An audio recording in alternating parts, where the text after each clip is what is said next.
Hey,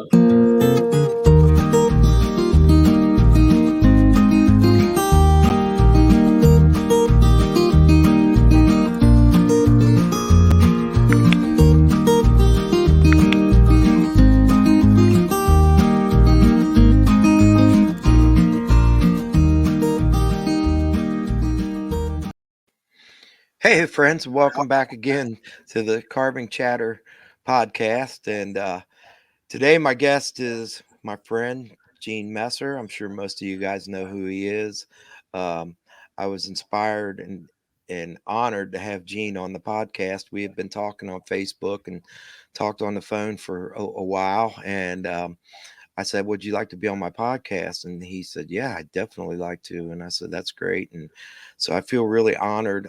Gene, I don't know if you know, but how many wood carvers you've inspired out there, on especially on YouTube, and just I know all the carvers around you.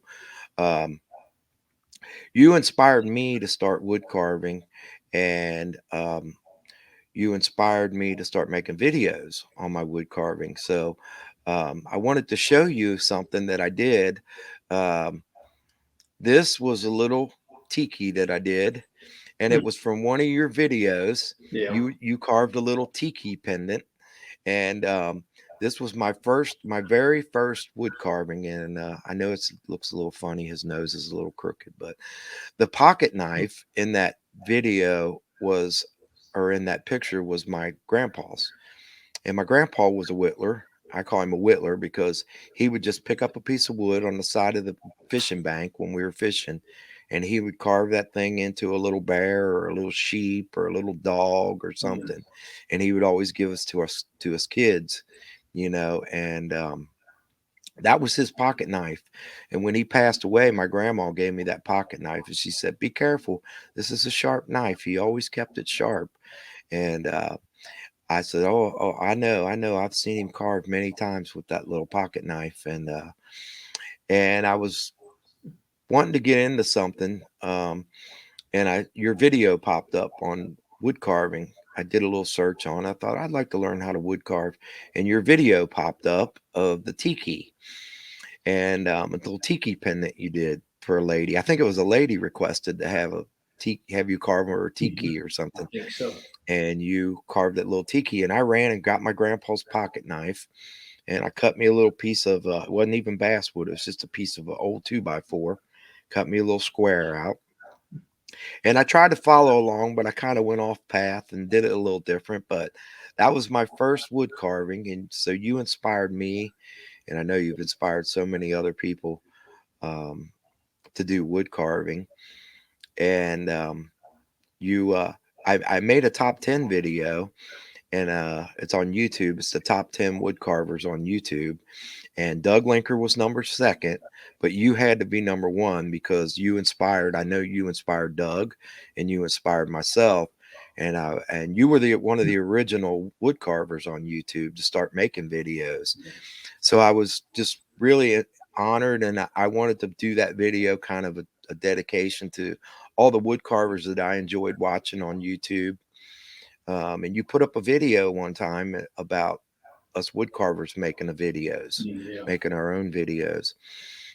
And didn't feel like I was really a teacher or an instructor to do wood carving, but I wanted to document my journey as a wood carver, and starting from the beginning. And,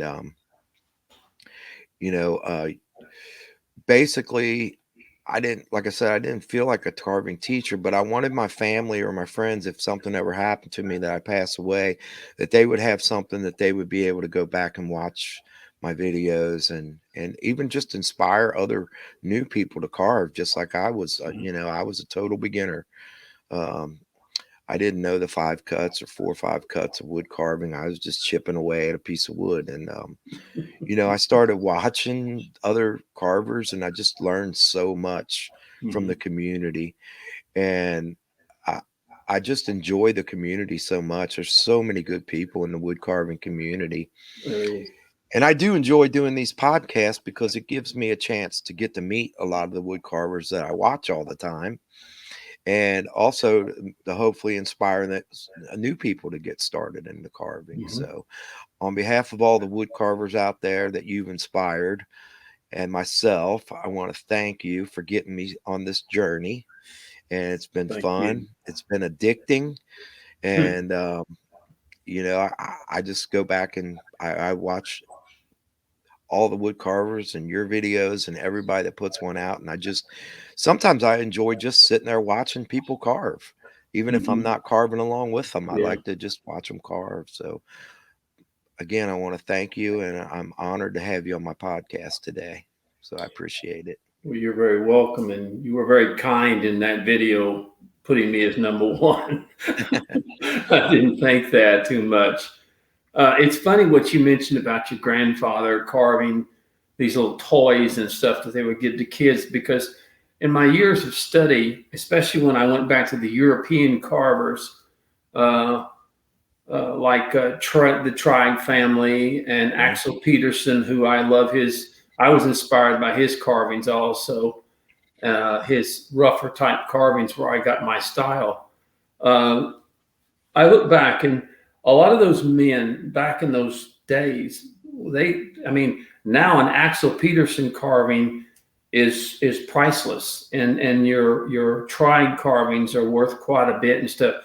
And a lot of those guys back then they carved, and they were not rich, they didn't have much money, and they carved these figures, and most of them sold them as toys to rich Oh, people. okay. They were rich families, and their children wanted toys, and they would carve little horses and things like that. And because they actually had pictures, I saw pictures of children playing with the toys, these carvings, which are toys, which are now worth a lot of money. In other words, Wow, that's and interesting. I did not know yeah, that. these men actually, a lot of them uh, would take them to the markets and sell them. But I think Axel Peterson and even the Tribes sold a lot of their little figures to the rich people that had children, and the children used them to play with, and they were toys. And Yeah. it's amazing to see that these pieces that were so, people just drool over that today as such amazing carvings were actually played with by kids Wow. whenever they got them. So that they had to make a living. They people didn't carve back then for fun like we do today. We Yeah. had such a great time. They carved to make money. They carved to make a living. And Wow. when they carved a figure, it was put in an old store or something and sold to, most poor people didn't have the money even to Yeah. buy those things. Yeah. And so richer people bought them for their kids, and their kids played with them just like a toy. Yeah. That's why a lot Yeah. of them were broken and had scars all over them and things like that. It's Huh. interesting where carving came from many, many years ago, but if you study it, you find out that a lot of it was just they sold in markets and things like that, and people that had money could buy them, and they weren't really collectors, but they were used for uh, uh, decorations and Right. children and things like that. It's amazing. Interesting. I Went didn't on know back that. then. If you Didn't really know look that. back, Wow. especially in Europe, the European carvers and stuff like that. Um, but I remember the tiki. I remember carving the tiki, and uh, I got a lot of requests from different people to carve that tiki. And of course, chainsaw carvers. That's a big thing with chainsaw carvers today. Yeah. Is carving these Yeah. big tikis and stuff, Right. and Right. they sell a lot of that stuff. Yeah. But as I've told you before, uh, I am glad I made that. I think to me, the most important video I've ever made was that video asking people to carve or do videos themselves. Yeah. And because it opened up, I've told you that before, it opened It up did.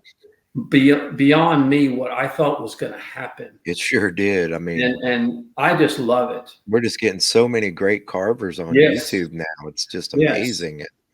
It's like And I I'm got always another man that wants to do videos, and I'm going to talk to him. I'm going to call him and talk to him about doing them.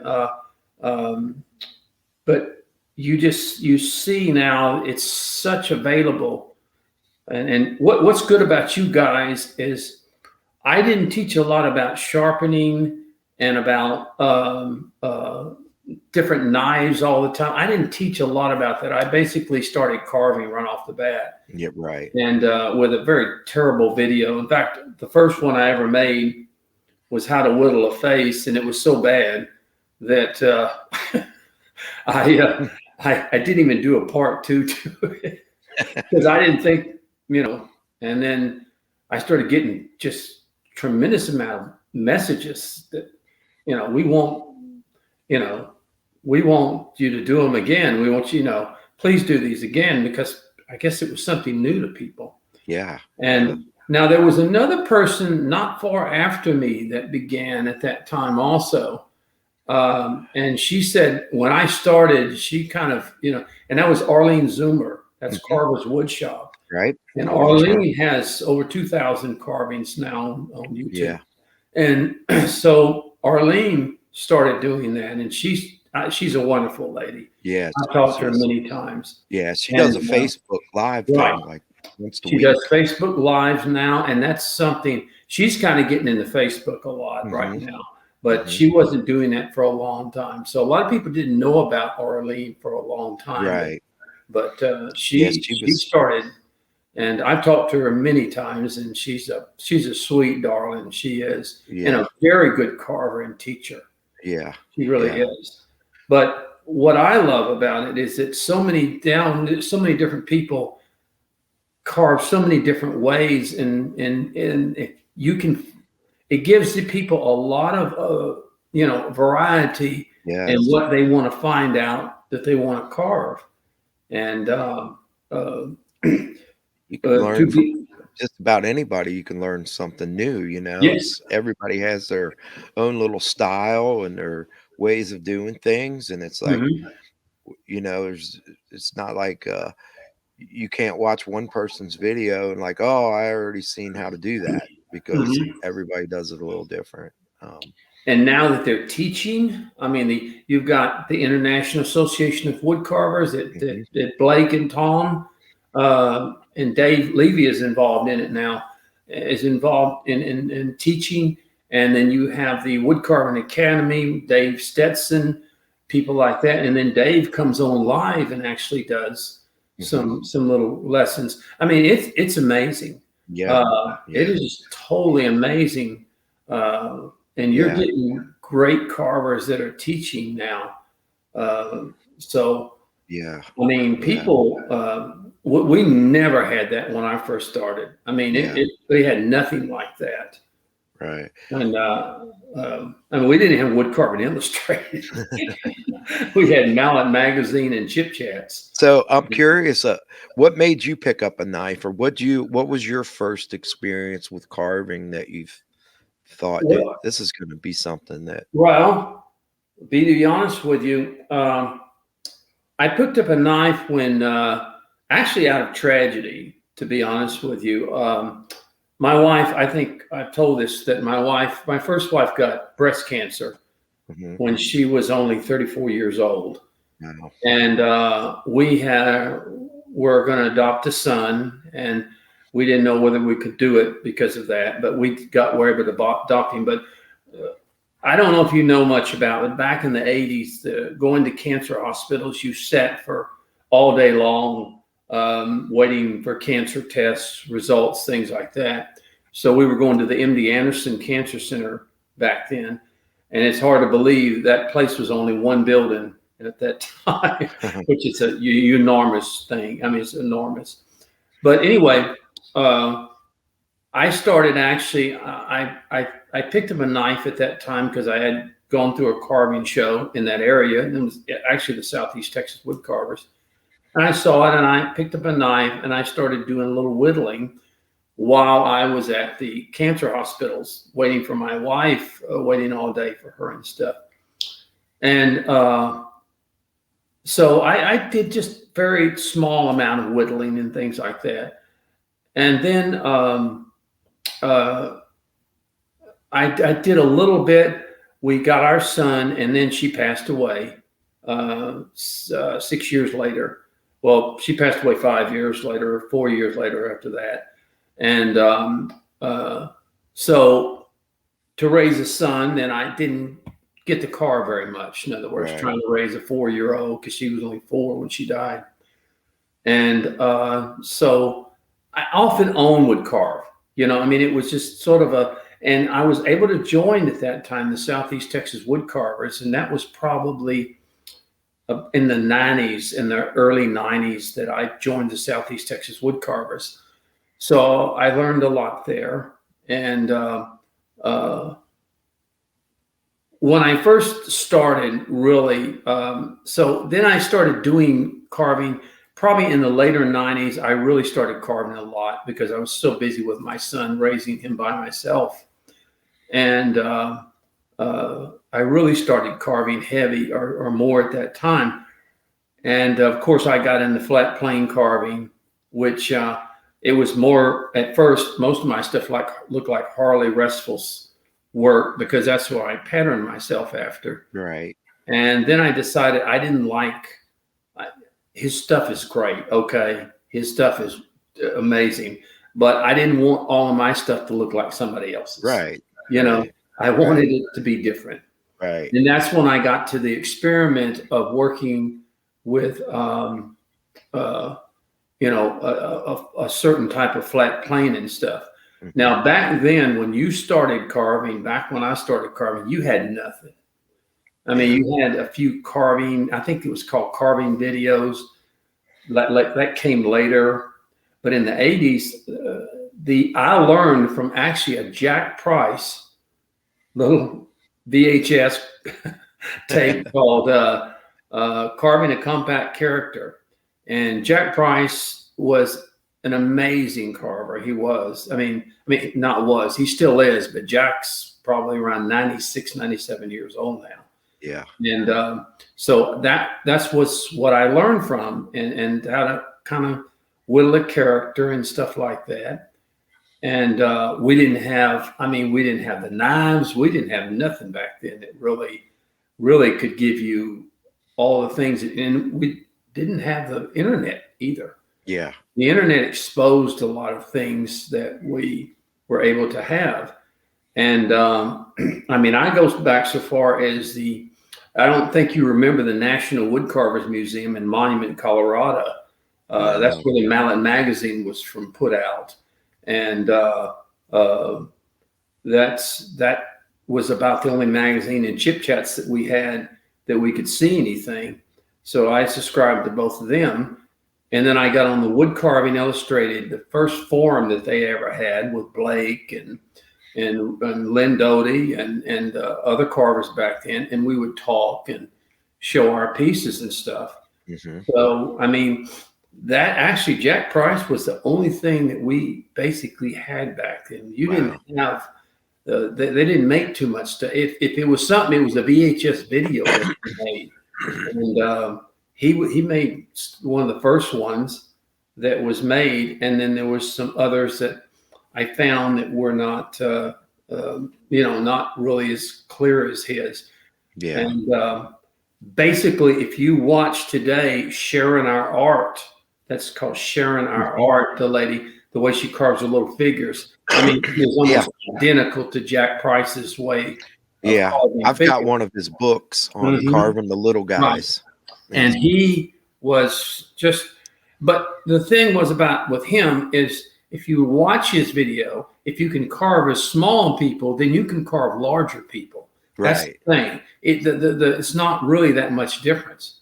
Right. I just wish if I would have had what y'all guys got today, if I'd have had that, I'd have been just overwhelmed with carving, much better and things like that. But we just didn't have it. It wasn't there. Yeah. And And in 2007, when I started doing my videos, that was because of the fact that Hurricane Rita hit our little clubhouse that we Oh, had for our carvers and wiped it out. wow. And so our carving club just, I don't know how many times our carving club had to disband because You've of had hurricanes. your You know, share I of live on the coast here. you've had your share of So, hurricanes down right. there, haven't We had, you? so we had that issue. And then our club had met for a long time. And back then, it was amazing. Our club had as many as 60 to 70 men in it. Wow. And now we only have probably 10, Yeah. in this area. But this area is not big for wood carving. It's not. And I know you live in Ohio, Yeah. and Yeah. I'm that's a fortunate. lot bigger area for wood carving. Texas has the Woodcarvers Guild Mhm. thing, but it's up in Kerrville where they do a lot of that. Yeah. So, Yeah. uh, Yeah, I'm very fortunate. I have 2 clubs near me, and then, my instructor, my wood carving teacher lives about 20 minutes away from me, so he does classes in the adult like, mhm, we have these adult education classes at the right, vocational school, so he does a wood carving class there, right, and that's kinda after watching your videos, I started, seeking out places where I could go join other carvers and learn, right. and I'm And you did fortunate. right. You did right. We have, like That's. I was only when I did my videos. I only wanted one thing: to get people started. yeah, And then it opened up to other people that could do it. I never expected everybody to completely just carve with a knife like I do, and I expected them to go to more tools and things like that. And that's what I hear, Ron, more than anything in the world is I mean, and I over the years and I'm not bragging or anything like that, but I've got messages from people all over the world that, you got me started and stuff. yeah, And that was all I wanted. I didn't want anything any more than that. yeah, I didn't want you yeah, to follow me or do what I did or whatever. I wanted people just to get started and to yeah, take an interest. And so many, I've gotten hundreds and hundreds and hundreds of letters from messages from people yeah, uh, who have told me you inspired me to get started, and it honors me that I was able to have a chance to help people. yeah. But I've always It's made it fun. I've tried to make yeah, it fun, not serious so much as a lot of yeah, your other carvers, yeah. do. It's it's kind of it's just humbling too when like because I'm the same. I get emails and I get pictures of stuff when people carve your carving, Hmm. and it's like, hey, I carved your carving and your Tweety bird or whatever. It might not look as good as yours, and then it's just inspires you to keep going. Yes. I mean, I want to show you something real quick. I Okay. our wood carving class, we do seminars. Hmm. Whereas each carver in there takes a weekend or a class and teaches something that they carve. And I was picked to do mine last weekend. And now uh, this video, I'll probably have a carving video on this coming up because I was going to do it as a carving video too on YouTube. But this is one of my carvers at my club sent me this morning. Uh-huh. And it's a little chick inside of an eggshell. Uh-huh. And I raise chickens, so I've got 14 Right. chickens and I get eggs every day. I get 14 eggs a day. Right. So I usually take my eggs into my carving club and give these guys eggs because they love them. They love Uh-huh. the farm fresh Yeah, they're eggs. farm range, right. Well, he sends me a picture this morning of his chick sitting in a dozen eggs I sent him or gave Yeah, him. So, but it's like you said, it's really like inspires you when you see someone actually carve, your project right. and it's like, oh, I've had a problem since January. I've lost 6 close friends and my aunt have passed away And from since COVID, just since January. was it COVID? Well, 3 of them were from cancer, Uh-huh. and they were my age, and 3 of them were from COVID, I pneumonia, lost 6 and that friends to stuff. COVID, yeah. Hmm. And it's just like I have just every time I've gotten ready to prepare and do a video and all that, it's just my mindset just wasn't there Right, because all these people were so close to me, and it's just like exactly. I'd get ready to do a video and then my wife or somebody would contact me and say, "Hey, so and so just passed away." And it's like, "Oh Right. my gosh, not another one." And this is just since the first of the year. Hmm. And I got real sick right after Christmas. I don't know if it was COVID or the flu or whatever, Yeah, but I was sick for almost 3 solid weeks. right. Couldn't even get out of my chair. I felt so weak and sick, Probably was. Uh-huh. and I haven't been, and I haven't done a video since the first of the year. So uh, I got to get my butt in gear, and s- getting that picture this morning just really inspired me even more to like, hey, you got people out there that are looking forward to your videos, so you got to get busy and And you you'll know, find that, yes, it's really, you got to understand that as many videos, I think I've got over 2,500 now, which is a lot, I know, but yeah, I mean, you're not going to own, each video doesn't always suit everybody, right, and you right, just have to realize that just do another video and another video, and Doug. Doug now is of course, Doug, a lot of his inspiration came from his camping and all that stuff. He'd already yeah, had a lot of subscribers at that time. You don't really worry about subscribers because I yeah, mean, but you know, if you were like Doug already had a um, woodworking experience. He's right, already was in woodworking and stuff. And if you're in that kind of stuff, then the carving usually comes pretty easy to you yeah. because you're already familiar with wood and things Yeah, like he's that. very creative too, man, Yes, with his ideas. He's just he is very amazing. creative, and that's the great thing of it. So right now, to really be honest with you, and I mean this may sound kind of crazy and everything like that.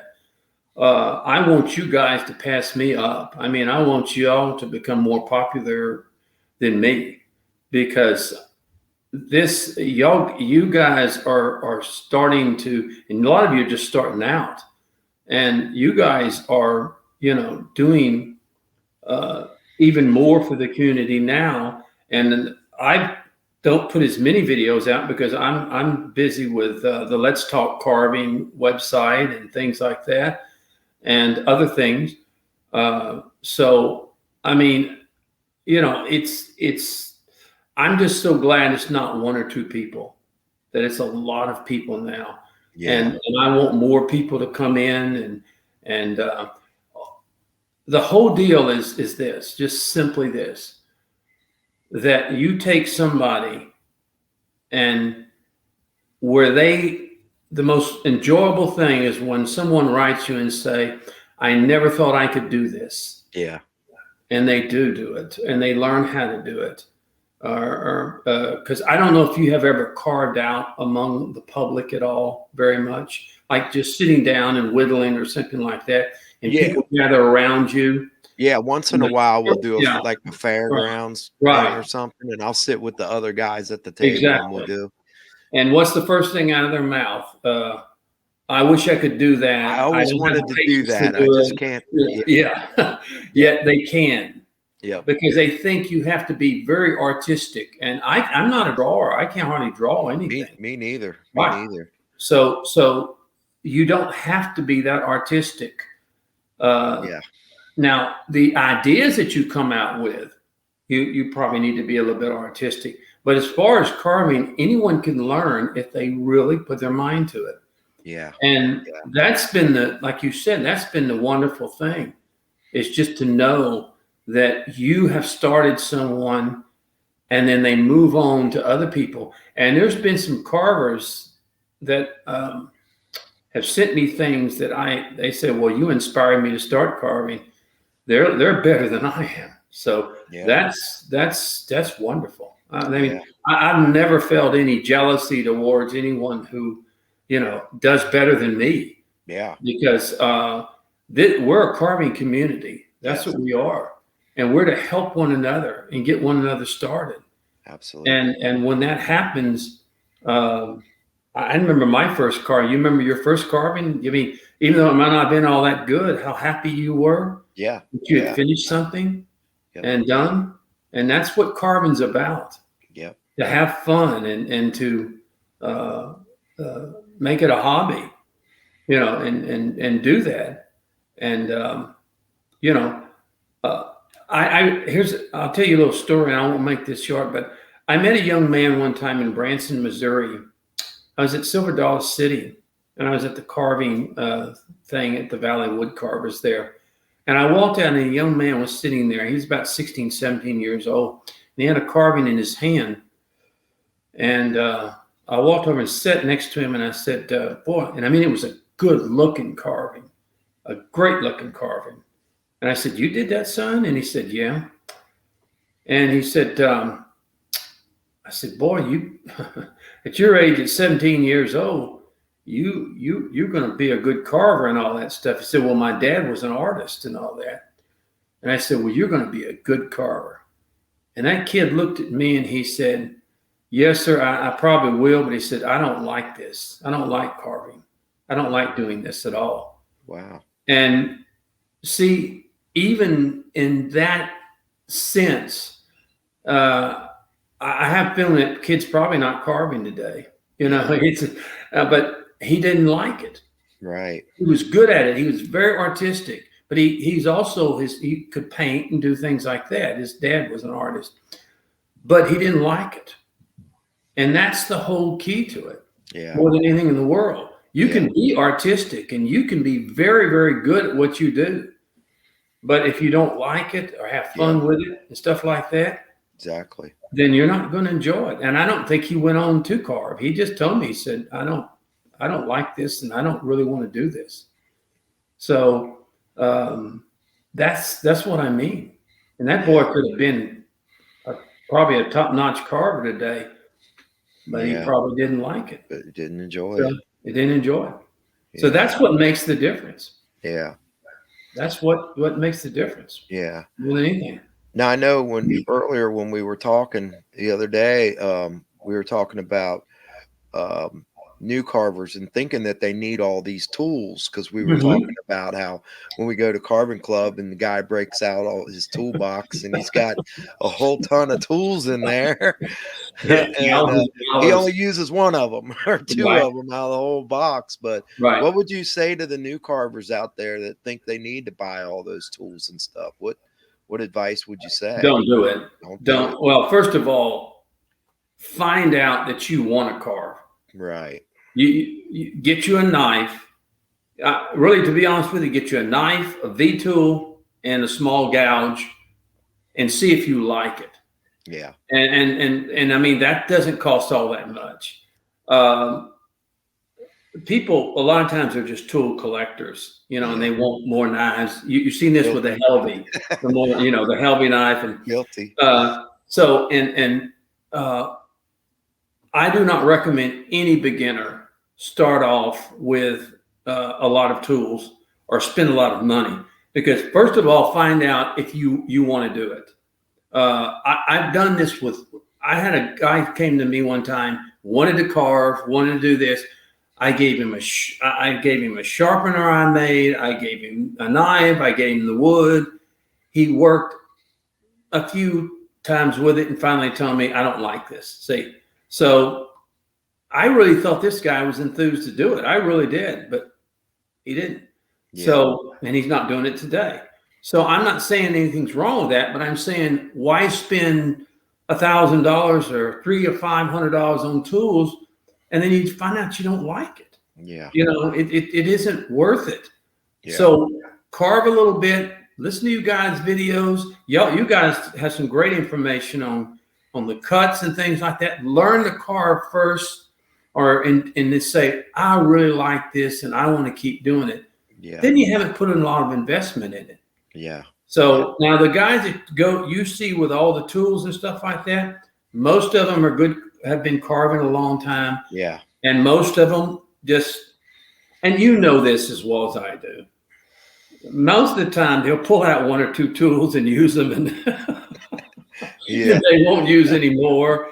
And it's just sort of a it's just sort of those tools are there if I want to use them, Right. And Right. but I mean, I use knives mostly Yeah. 95% of Yeah. my work, Yeah. and I mean, occasionally you'll bring out a V tool, but yeah, a V most of the tool to time work you and stuff, knife but only carves. but and that's what and you don't have to be that way. Later Right. on, if you want to carve, you can get more tools. Yeah. You don't spend a lot at first, and then I think most people warn young people of that.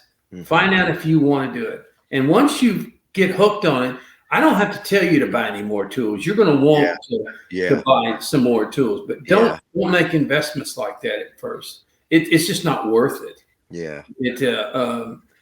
I've met people, like I said, that I thought were going to carve, and they just didn't care for it. Yeah. They found out, but they too wanted to invest in a lot of stuff, and everything like that. And it's not worth it. I mean, get you a good knife, and a good knife, not a cheap knife. Get you a good one that you can carve with, an OCC or anything like that. And if you can get a LV, I don't right now. Yeah. Your chances are very low. Yeah. Don't pay no $125, $150 for it. Well, Holly and Rich are just excellent excellent makers of knives, but it's just people can't get them in, so end up with an OCC, or as I do, I get the blades and I make my own handles and stuff. So, you could start off real cheap. I mean, as far as, but just I suggest that you go to a carving club. If you've got a carving club near you, go to them. Learn by them and see if you really like it. Because we had a lot of people come to our carving. Come to our carving clubs and then never come back. Same. So, we do too. Yeah. Right. With that one-time person comes in. It's like you were telling me the story of the guy that goes to the seminar and carves once a year. Right. Yeah, I was told that by experienced carvers, and that people they'll come back. And they'll have a bunch of tools also, and they'll say, the instructors say, well, when did you last carve? Well, when I last took your class a year ago. So they carve once a year. So why would you invest in but some people just like tools. Yeah, I'm guilty of that. My wife is always we all are. Why do you need another knife? And it's just because I do. I just do. Right. And the biggest crowd you'll see at a carving show is around the tool table. Oh wow! I just saw that Holly and them and Rich are going to the Charlotte show, South Carolina show. Is it North Carolina or South Carolina? Charlotte it's North Carolina. North Carolina, and there are people that are waiting for them to be there at that show to just scoop up helping knives and stuff. So it's kind of become a treasure right now, but yet you've seen. I don't recommend anyone. I mean, I'm sorry, Lynn Doty. I just don't recommend anyone ever starting with a box cutter. I mean, it's Lynn carves with it. Fantastic, amazing carver. Yeah. But to start off with it, I don't think it's a good tool to start off with. Yeah. Since you have so many carving knives that are available, I don't know why people. And to be honest with you, a lot of people, I got to have this rough out knife. I got to have this.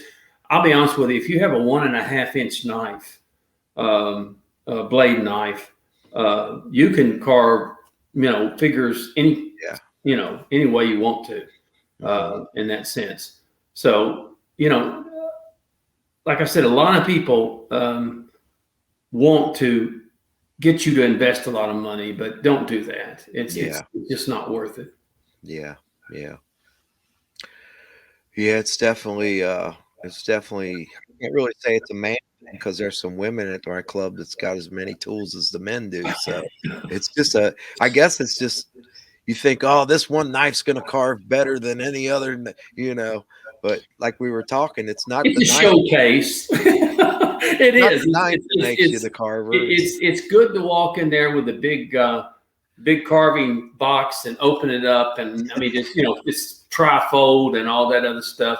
And there's nothing wrong with that whatsoever. Yeah. But you watch them in a carving session and how many knives they use, and they'll pick 2 or 3 out of there, and that's all they use. And Yeah. maybe they'll use something next time, but Yeah. I think the flex cut are good starter knives for people. excellent I mean, I've starter got a knives. few of those, and I still go back to them Excellent. They're excellent starter knives. They really just to are. find out. I mean, they're cheap enough to find out if Mhm. you really enjoy doing it. Now, I don't care for flex cut as much because I like with the leaving the cuts in the thing. I like the much thinner blade than I do the flex cut. But as Yeah. far as a beginner, a flex cut is a good price knife. It's a great knife to carve with, and it's ideal. Yeah. So you don't. I always try to find out the cheapest way that I can help people learn to carve or get machines or do this and that, because the simple fact is a lot of people, we have to realize, do not have the money, to Yeah. just spend on carving tools all the time. Yeah. And Yeah. and a lot of those guys that come in with those big boxes of tools, they've been collecting for a long time. Yeah. A Yeah. long time. Yeah. This is not something that in 5 minutes they made that box and stuff. Yeah. This is usually they've been carving a long time and got a lot of stuff going for them. But Yeah. I mean, I'd probably be ashamed if I walked in. I carry all my tools in a fishing box, a small fishing box. So, I mean, I'd probably be embarrassed at some of these carving clubs. Where I walk into, you think, well, who's this guy? Yeah. Well, now, like you do a lot of the flat plane style. Can you explain a little bit of the flat plane style? Because a lot of people are new carvers doesn't understand the difference between, the flat plane and then just basically carving something out and smoothing it all out. Well, my flat plane is a lot different than people like James Miller and Harley Restful and people like that. My flat plane is a little bit different. It's basically leaving, to me, it's a flat plane. Flat plane means that you're cutting these long flat pieces off with your knife. But more than that, it makes it look like you leave the cuts in it. This is one of the hardest things about people, and especially my style that I do. But my style is more toward the man Axel Peterson, the rougher it got and stuff like that. So it's just that it's what a lot of people, the trouble people have with it is leaving that rough look.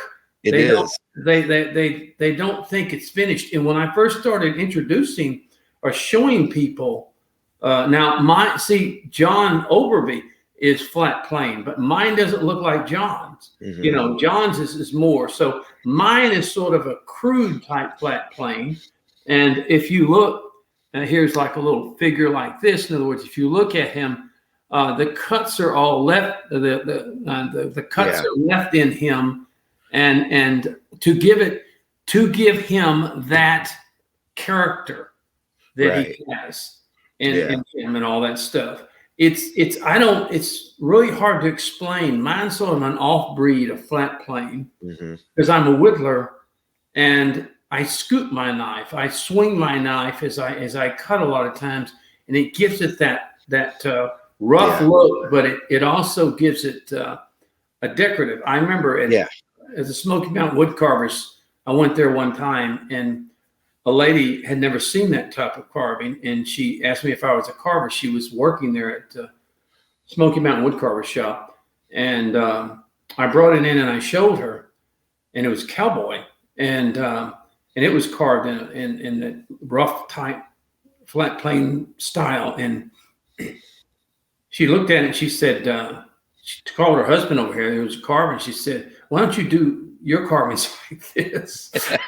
And I thought, uh-oh, And but she liked it, and I gave it to her. In other words, such a way. But she had said, "I've never seen that type before. That's a strange looking." And when I first started showing them in the wood carving illustrated forum, a lot of people looked at them and said, "That's not finished. That's how come you haven't smoothed it out, or how come you haven't gotten it down that thing?" And luckily, I got a lot of criticism from it at first, and because they thought, "What are you doing?" And but I stuck with it, and because that's what I liked. And to me, the cruder, the better. And like you said, it's hard to. I mean, it's hard to not want to like smooth it out and stuff. But then when you look at the beauty of it, it's like some of the other podcasts I've had on here with other guys, we've talked about how you can sit there and do 5 or 6 cuts and you got a face, where we got to do 30 cuts and smooth it here and round it here. We're like, Gene, he just makes 5 cuts and there's his face is there, and it's it's beautiful. Well, it's just different. It's really hard to explain, because I took it a little bit further than just a flat plane. Usually in a lot of flat plane, you see a very clean type carving like John Overby's and James Miller. It's very clean. I didn't want that. I didn't want the clean. I wanted to make the cuts. I wanted to rough it out. I wanted to leave it that way so that a person could look at it and say, "Wow, this is made out of wood," and everything like that. So it's just a little bit totally different than most people look at. So it's a little bit, I don't know if it's a little bit intimidating to some people or carvings, but at first people did say, your stuff is not finished and all that other stuff, but it didn't really bother me. Then people began to say, "But I like the style. I've never seen that." And I'm not trying to brag. I'm just saying that, and I don't know exactly why. I think it was the Axel Peterson, his work. It was left sort of crude. And I loved that. I loved his style. And I saw a picture of Lyers had some stuff back from the Swedish type carvings, very rough, very, and I just fell in love with that. I thought, whoa, I love that. And that's strange. I'm sorry, but that's not like the normal carver. In such a way. So I don't know how to explain it sometimes. But I found that and I said, wow, I love to do that. It's definitely beauty. And when you understand the art and the history of flat plane, it's definitely beauty in it. So I don't, flat plane means several things to different people. But the cuts, I always wanted the cuts to give the character. Right. And if you look at that, and that's what a lot of people really had a hard time understanding. I tried to teach a guy one time, but he wanted to smooth everything out. He just said, I don't know how to, why are you doing this? Why are you cutting here and cutting there? And why don't you make it like my hobos? My hobos are probably a lot different than anyone. I love the hobos. When I first started doing hobos, I looked at some people's hobos and they were smiling and had a great time and all that stuff. And then you look at this and I'm sorry. I think that's good. And they're rough. They're rough looking characters. But the pictures I saw of hobos were not these smiling, happy, fun-loving people. They were rough individuals because they worked and they traveled Yeah. and stuff like that. And that's what I wanted to capture more than anything. Yeah. Well, I think I learned from your videos when you were talking about the hobos is that, most people see them as homeless. Excuse me. Yeah. Homeless people, but they weren't. They were No, mostly traveling to work because no. they were going where the work was. Right. And let's see if I have him here. I don't know if I don't know where he's at. He's somewhere around here. And then I also do what's called vagrants. In fact, I have one on my Facebook today. And the vagrant Yeah. is a homeless person. It's a person that we all remember the vagrancy memory. They were arrested for vagrancy. They had no means of support. But the hobo was a man who traveled around, who had a family, who was trying to find work somewhere and traveled on the rails and things like that. Amazing era and stuff like that. And some of my carvings are in the we're in the Hobo Museum in Jackson, Mississippi. They had a little Casey Jones Hobo Museum, but they were they were different people. So so I wanted to make them look like they were worn out people. Right. They were people who traveled a lot. I didn't, and other people's hobos, they're smiling and things, and that's fine. That's fantastic. Yeah. But I didn't want that. I wanted mine to look as crude as possible, so that they would resemble guys that were really down and out. Yeah. So it's different. I'm strange, I guess. No, it was very interesting to me because I had the same concept thought of that the hobos were just people that just were pretty much homeless, just living out there. But after watching that video and you talked about it, it was depression like, wow, that's kind of interesting because I never knew that. Why they had the stick and the bag on their shoulder was because that was their clothes. They were, right, and they might be out for weeks at a time just to make the money. If you understood the depression of what happened when the world just collapsed, and these men, had been working and doing things, and everything collapsed. Yeah, the 1929 crash. And these men, they had to travel to try to find whatever they could for their family. It's really just, if you ever get to going back and looking at the history of the hobo and stuff, you find that a lot of these men had good jobs, and then they were just, everybody lost everything. Yeah. So they had to ride the rails. They had to travel. They had to move around just to see if they could find work to send money back to their family at home.